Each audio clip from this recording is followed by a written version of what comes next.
4, no versículo de número 17. Olha o que disse esse homem.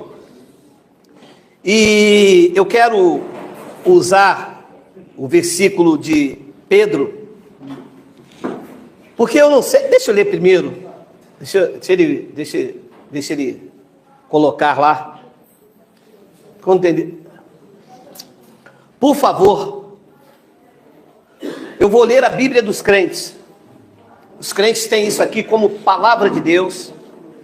Os crentes têm isso aqui, esse versículo. E os crentes têm esse livro aqui como, olha o que está escrito, Bíblia Sagrada. Ora, como que algo que é sagrado não é vivido, né?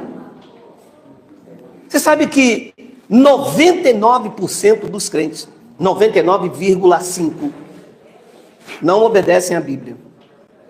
Não obedecem? Não obedecem. Eles dão dízimo, mas não fazem a circuncisão. Mas a circuncisão também não está na Bíblia, professora? Mas e por que não fazem? Então, a Bíblia dos crentes diz o seguinte: porque a ocasião de começar o juízo pela casa de Deus é chegada. Ora, se primeiro vem o juízo por nós, disse Pedro, qual será o fim daqueles que não obedecem ao Evangelho de Deus? Então, quando você pega esse versículo e apresenta aos crentes, eles dizem o seguinte, olha aí, ó. O juízo de Deus virá sobre nossas vidas. Agora, se o juízo de Deus vem sobre nossas vidas, e quem não obedece o Evangelho? Eu quero analisar 2 pontos nesse texto. Primeiro que, se os crentes dizem que o templo lá em Campinho, ou o templo lá no Brás, ou a igreja lá em Belém é a casa de Deus, então o juízo de Deus virá sobre os evangélicos. Porque ali diz que o juízo, disse Pedro, que o juízo viria sobre a casa de Deus. Se os crentes chamam a casa de Deus como igreja, eles estão debaixo de um juízo. Então já não é evangelho, porque evangelho não tem juízo, não tem julgamento. Para quem está em Cristo, nenhuma condenação há. Então, antes de aprofundar mais um pouco o que eu quero te fazer entender, quando Pedro diz a casa de Deus ali, ele não está dizendo as igrejas do bairro, nem as igrejas no Brasil. Ele está querendo falar do templo que ainda está de pé lá em Jerusalém. Pedro está escrevendo aos seus compatriotas lá na Macedônia, antes do ano 70. A carta está sendo escrita no ano 68, do primeiro século da era cristã. E já naquela época, o juízo já havia chegado. Como que ainda estão esperando um juízo final, um trono branco, se nos dias de Pedro, ele já havia chegado? E quando seria a conclusão desse juízo? Com a queda do templo. A queda do templo em Jerusalém era o juízo, porque Jerusalém era o epicentro do juízo de Deus.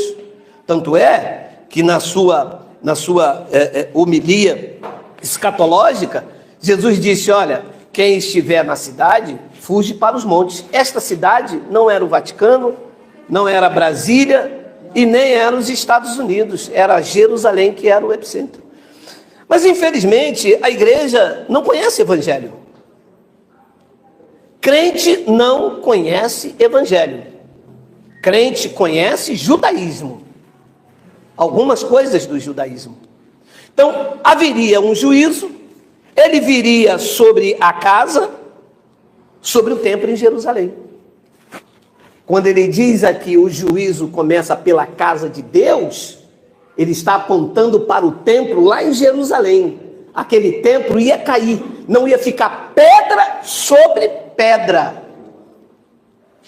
Jerusalém pegou fogo, conhece a história, já pregamos aqui ipsi literis.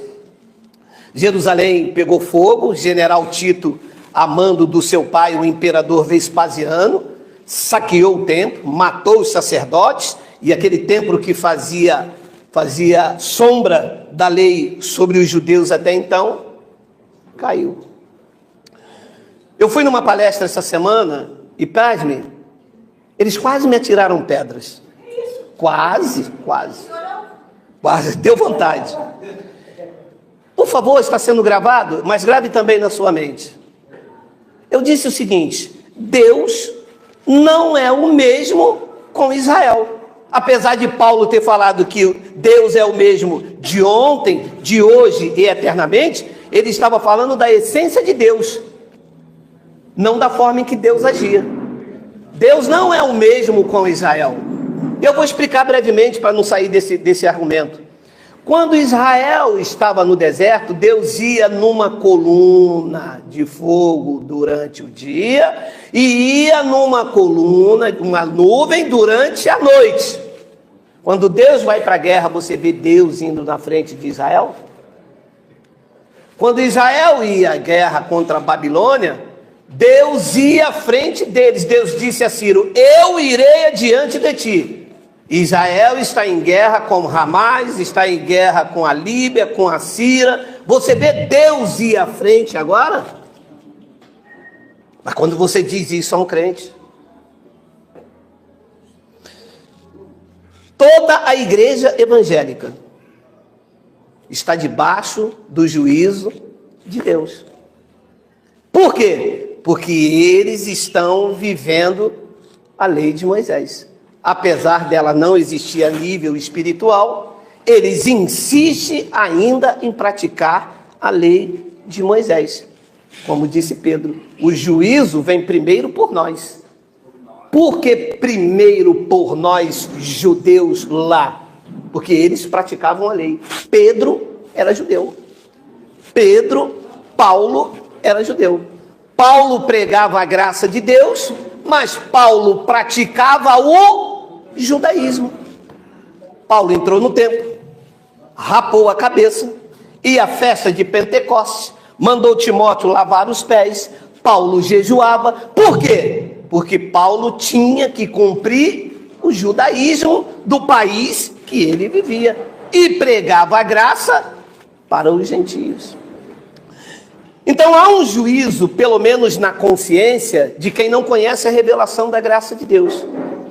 Olha o que disse aí, Romanos capítulo 2, versículo de número 12, tenente abençoado. Eu vou logo profetizar, é Almirante depois disso aí que tu vai, né? Almirante, me chama para ir lá, hein?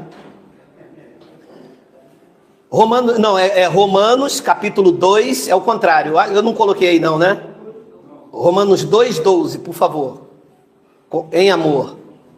Romanos capítulo 2, versículo de número 12. Assim, pois todos os que pecaram sem lei, também sem lei perecerão. E todos os que com lei pecaram, mediante lei serão julgados.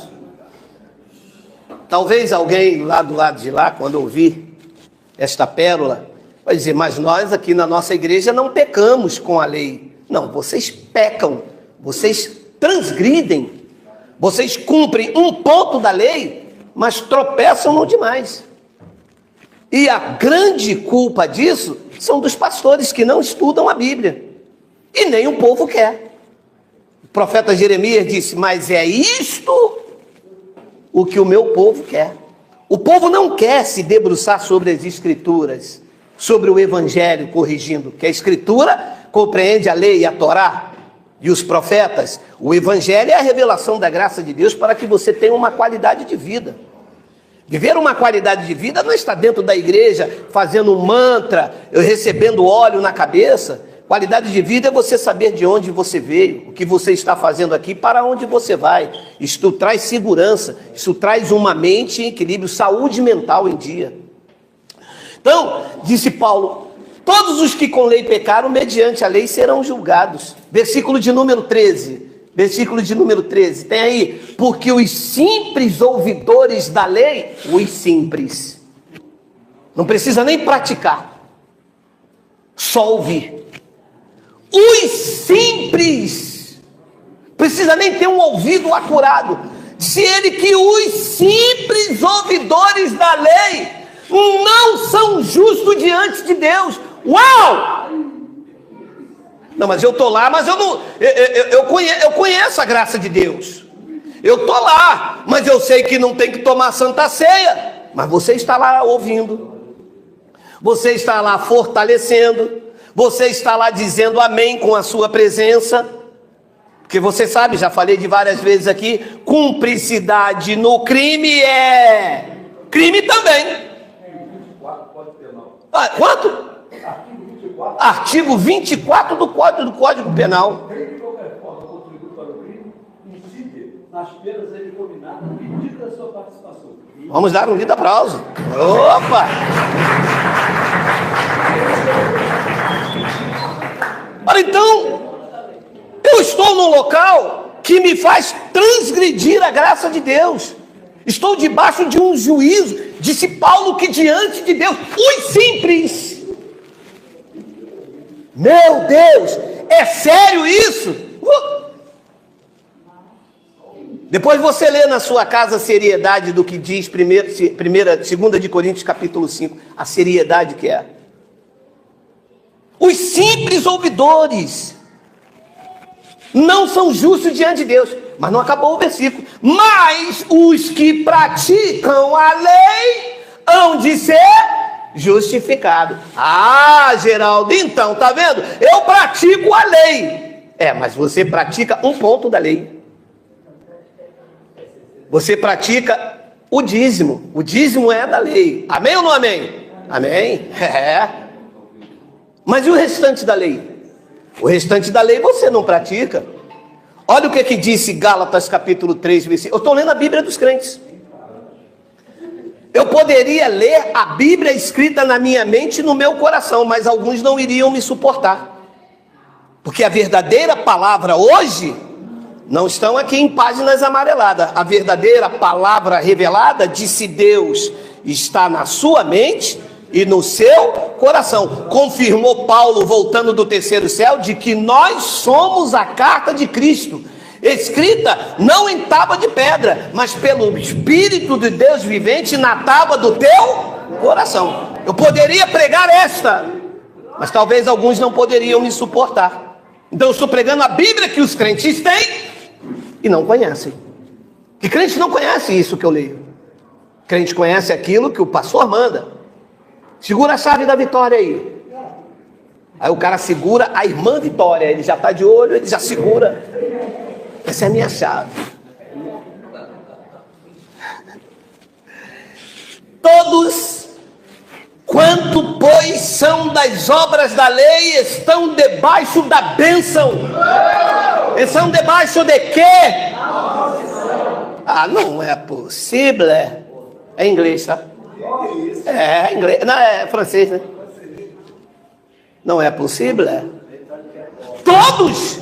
Mas e a missionária? Também. Mas o bispo não, né? Também. Todos. Também. Piorou. Todos estão debaixo de maldição. Eu vou ser um pouco radical, pregando a palavra que está na mente, no meu coração. Eu não acredito que um homem que foi chamado por Deus pregue maldição em nome de Cristo. Esses são filhos malditos, homens maus e perversos, que fazem negociata com a palavra do Pai, que enganam os filhos a tropeçar para o seu bel prazer, com atitudes espúrias, enriquecendo ilicitamente com a ignorância do povo. Jesus repreendeu esse tipo de gente, dizendo: vocês me adoram em vão, os lábios de vocês até me louvam, mas o coração, o entendimento está longe de mim. Vocês em vão me adoram, ensinando doutrinas do evangelho da graça de Deus. Nossa, mas vocês não deixam passar uma.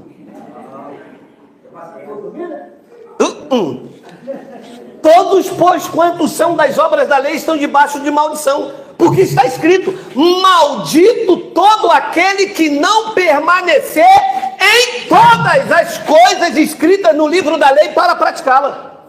Em todas.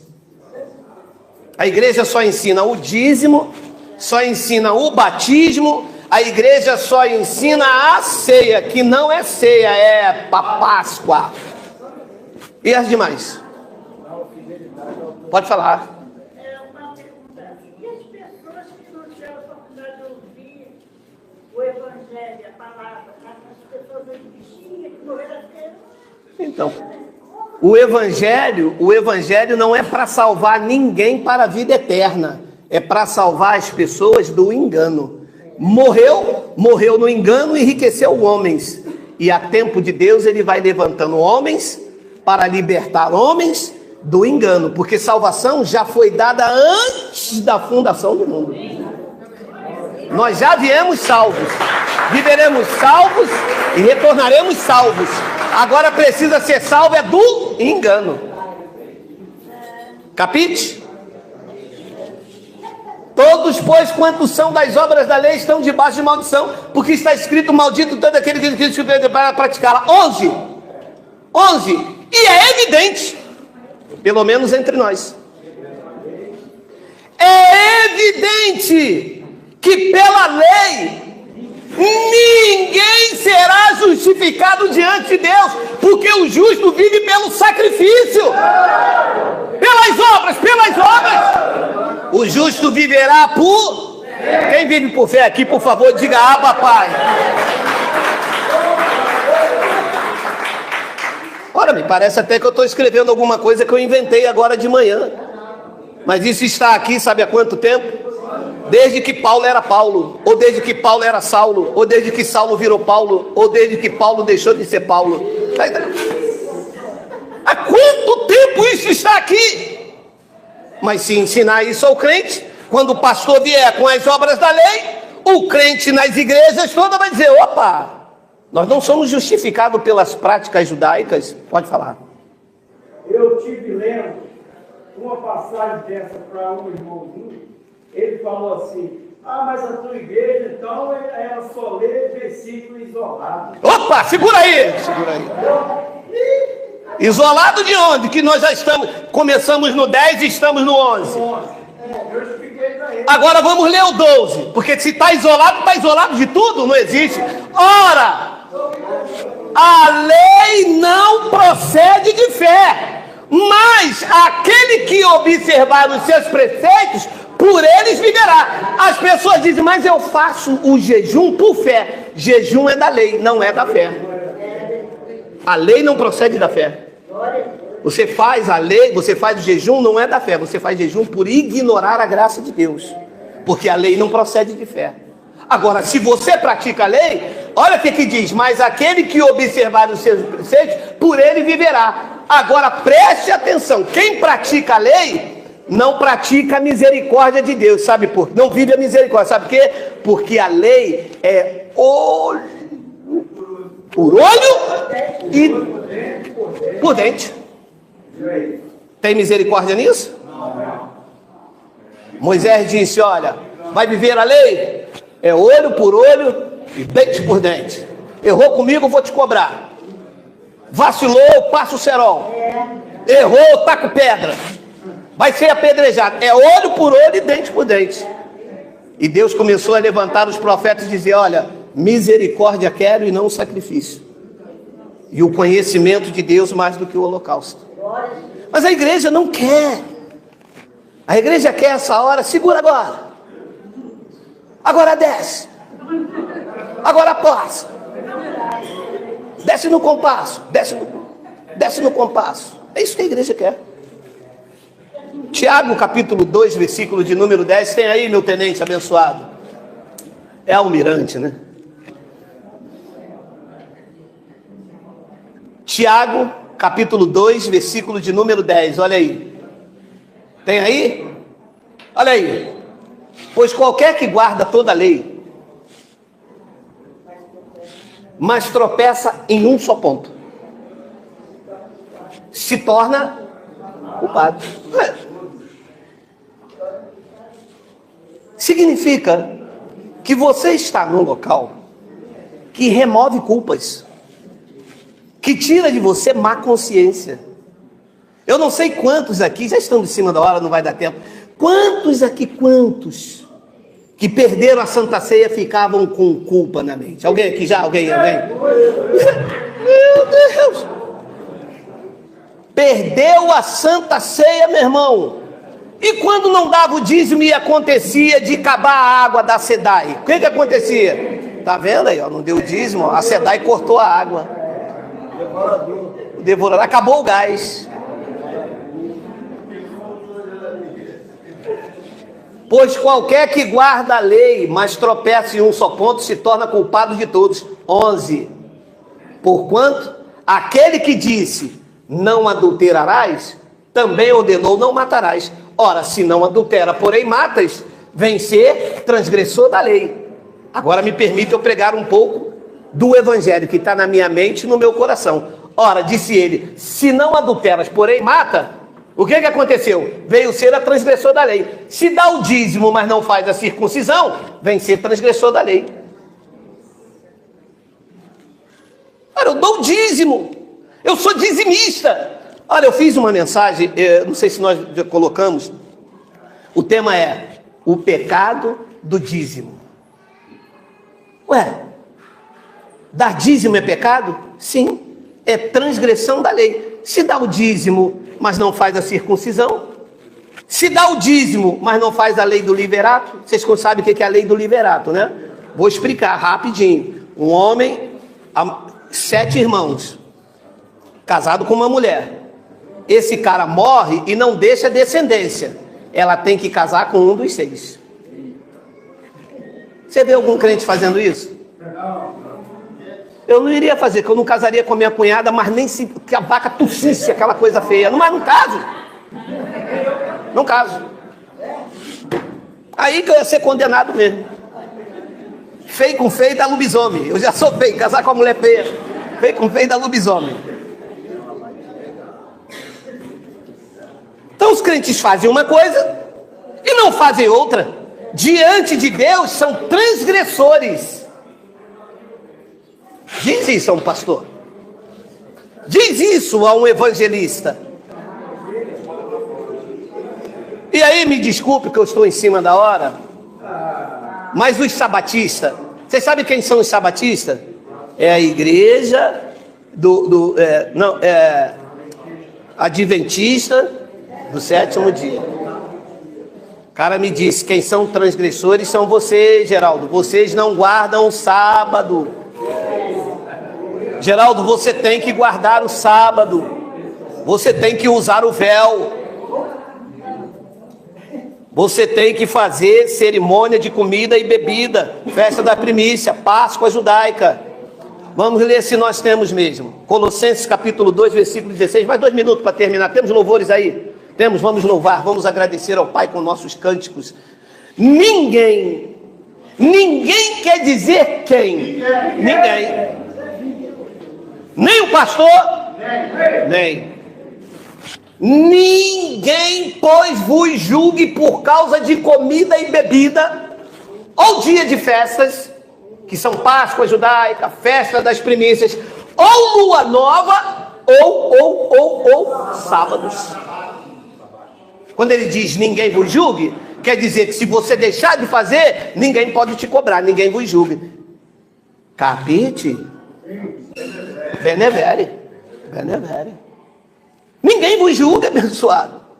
Por que ninguém pode me julgar se eu não comer pão, se eu não tomar vinho, se eu não guardar sábado, se eu não guardar lua nova? Por que ninguém pode fazer isto? Primeiro, antes de ler o porquê, é porque nós estamos sob a cobertura de Cristo, e na cruz ele removeu tudo isso, ele rasgou o escrito de dívida, tudo que era contrário à sua igreja, do qual ele cabeça, ele removeu inteiramente, encravou na cruz e disse uma voz perfeita sobre a vida de Paulo e sobre a minha: nós estamos livres. É isso que nós fizemos. Ponto final. Diz o versículo de número 17, porque tudo isso que você leu lá, vamos para o 17, espera só um pouquinho aí, pô, só um minutinho só, eu vou no reteté, eu vou no manto. Ninguém vos julgue por conta de comida, bebida, dia de festa ou lua novas. 17. Porque tudo isso, sábado, comida, bebida, tudo isso tem sido com sombra das coisas que haviam de vir.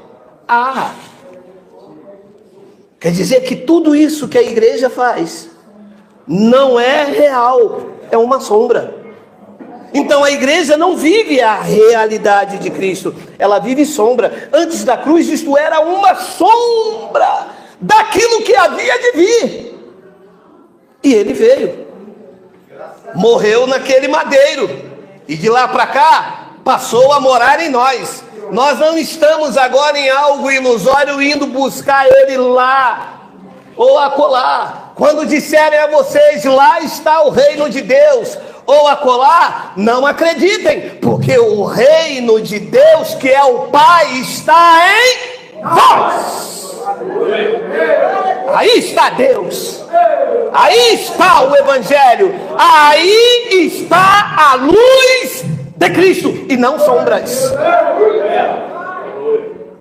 Aquele que habita no esconderijo do Altíssimo, à sombra do Onipotente. Quem descansava na sombra eram os judeus, que era algo real. Nós descansamos na luz do Evangelho. Haja luz sobre a tua vida, haja luz sobre a tua vida, haja luz sobre a tua vida, haja luz. Diga glória a Deus.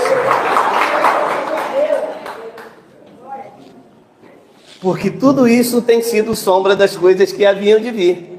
Porém o corpo, a igreja, as vidas, não é do pastor presidente e nem do presidente da convenção.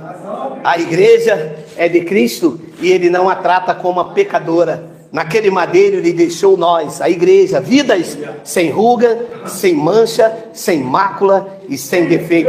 Perfeito nele. Ele é o cabeça, nós o seu corpo. Ele em nós e nós deles, reinando em vida e em perfeita vitória. Eu vou ler Gálatas capítulo 2, versículo 19 para terminar. Olha aí, olha aí. Olha. Ih, rapaz, hoje vai dar ruim, hein? Logo hoje é caldo de inhame, olha aí. Vai. Ah, tu vai, é para dar. Gálatas capítulo 2, versículo de número 19. Porque eu, disse Paulo, e eu também, e nós, morremos mediante a lei. A lei pode me chamar, estou morto. Você chega lá no cemitério, bate lá. Seu Geraldo era o nome do meu pai. Ele vai te falar o quê? Está morto. Está morto. A lei pode me chamar, Geraldo. Nem respondo. Estou morto para a lei, abençoado. Mortinho, morto não fala, morto não responde, morto não faz. Estou morto. Porque eu, mediante a própria lei, eu morri para a lei. E quando se morre para a lei, o que acontece? Se vive para Deus. Agora, e quando você está vivo para a lei? Está morto diante de Deus como transgressor e culpado. Sim ou não sim? Sim. Não é um jogo de palavra, é um entendimento da graça de Deus. Eu só vivo para Deus quando eu morro para a lei. Se eu estou vivinho para a lei, diante de Deus, meu irmão, eu sou um transgressor. Eu estou morto em pecado e em delito. É o que a igreja está.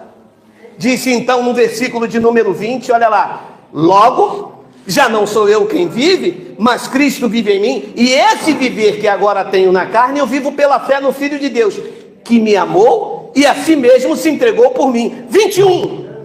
Não anulo a graça de Deus. Pois se a justiça é mediante a lei, ao dízimo, ao batismo, ao pagar o preço, ao sacrifício, à Páscoa, às festas, guardar os sábados, segue então que Cristo morreu em vão. Cristo não morreu em vão. Não foi em vão. Foi perfeito.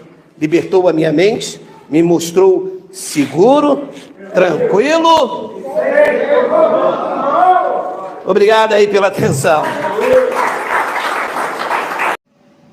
Graças a Deus, chegamos ao final de mais um vídeo.